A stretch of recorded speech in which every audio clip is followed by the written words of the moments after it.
Halo Sobat Noba, BTTH Ranah Kaisar episode 697 sudah rilis nih. Tanpa banyak pembukaan, yuk langsung saja kita lanjutkan kisah serunya.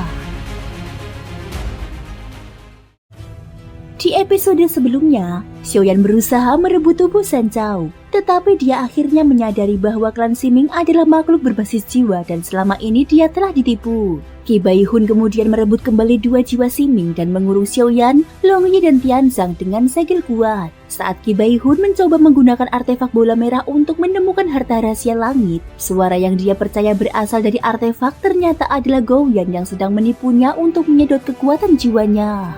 Ketika Qi Baihun mulai curiga, sebuah lengan besar tiba-tiba muncul dari dalam bola merah, menandai awal sesuatu yang tak terduga. Suara berat kembali bergema dari dalam ruang terlarang. Mana mungkin kakek Gou ini menipumu? Sekarang giliranku menghajarmu. Dua lengan besar dan kekar muncul dari kegelapan, diikuti sosok raksasa yang perlahan melangkah keluar. Namun wujudnya sungguh mengerikan. Tanpa kepala, kedua matanya tumbuh di dada. Tubuh lengkap dengan dua lengan, tetapi hanya memiliki satu kaki. Keparat, aku masih punya satu kaki rupanya, teriak Gou Yan dengan marah. Meski terlihat jelas dia begitu puas bisa memiliki tubuh lagi, Xiaoyan tidak menanggapi amukan itu. Dengan satu gerakan pikiran, dia memanggil kembali bagian tubuh Gou Yan yang pernah dia simpan, kaki dajil milik Gou Yan. Begitu kaki itu muncul, dia berteriak kegirangan. Akhirnya bebas, aku pergi. Namun sebelum mampu bergerak, suatu kekuatan menahannya dan menyeretnya tak terkendali menuju tubuh Gou Yan. Seketika kaki itu menyatu sempurna. Kini, meskipun dia tidak memiliki kepala, kedua lengan dan kedua kakinya tampak lebih lengkap dari sebelumnya. Hanya bagian kepala yang tersisa. Tiba-tiba, terdengar suara dingin. Siapa kau? Berani-beraninya masuk ke ruang terlarang. Sosok berkepala tiga, Qi Baihun, menatap Gou Yan dengan wajah gelap. Wujud Gou Yan yang aneh membuatnya terkejut, bahkan hampir sama anehnya dengan dirinya sendiri. Gou Yan mendengus. Tentu saja kau belum pernah lihat. Kakek Gou bebas pergi kemanapun aku mau.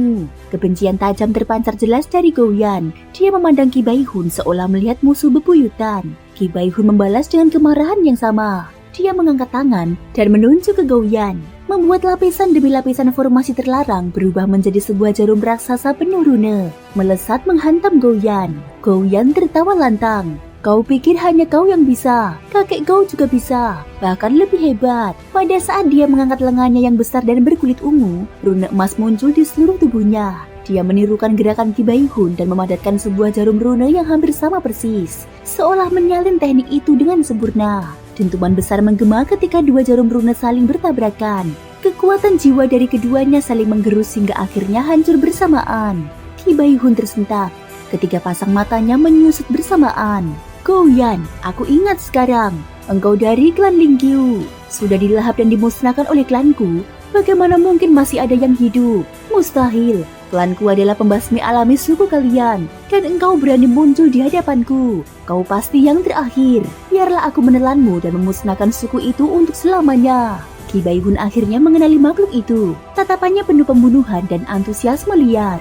Dia mulai membentuk segel-segel rumit dengan 7 jarinya. Air laut di sekitar mereka bergetar hebat. Seluruh istana bawah laut tertutup oleh 9 formasi besar yang mengurung ruang itu sepenuhnya. Dari segala arah, rantai roh tak terlihat melesat dan membelenggu Gou Yan. Formasi yang sama pernah digunakan Shan Zhao untuk menahan Xiaoyan. Rantai-rantai jiwa tak kasat mata menyerang dari segala arah. Tangan dan kaki Gou Yan terpasung. Sekitar tubuhnya muncul api jiwa yang hendak membakarnya. 3 kepala Qi Baihun menjadi bayangan dan menyatu dengan formasi lain. Semua larangan itu saling terkait, saling memperkuat, menunjukkan bahwa Qi Baihun ingin membalas penghinaan Gou Yan sebelumnya. Dia ingin menyiksa dan membakarnya sampai habis. Namun Gou Yan tetap tenang. Meski tanpa kepala, kedua mata di dadanya, daci dan damu, sama-sama memancarkan cahaya biru yang menembus gelap. Mendadak, 9 formasi di langit berlipat ganda menjadi 18, jauh lebih kuat daripada milik Qi Baihun. Formasi ini, Qi Baihun terperangah. Gou Yan berkata santai, kebetulan aku juga bisa. Bedanya, punyaku versi jantan, sedangkan punyamu versi betina. Dia kembali menirukan teknik Qi Baihun, namun kali ini lebih kuat. Di atas formasi, bayangan 3 kepala yang dibuat Qi Baihun tiba-tiba disergap oleh seekor binatang buas raksasa yang muncul di samping Gou Yan dan ditelan dalam sekali lahap. Pasti kalian semua penasaran mengapa Tuan Go ini bisa melakukan semuanya. Itu karena semua larangan klan Siming adalah hasil pencurian dari klan kami, klan Lingqiu, pencuri hina yang memalukan bagi seluruh dunia. Begitu kata-kata itu keluar, formasi Qi Baihun berbalik arah sepenuhnya. Semua rantai jiwa yang tadinya mengikat Gouyan kini berbalik menyambar Qi Baihun sendiri. Kekuatan jiwa yang mengerikan mengurungnya dari segala sisi.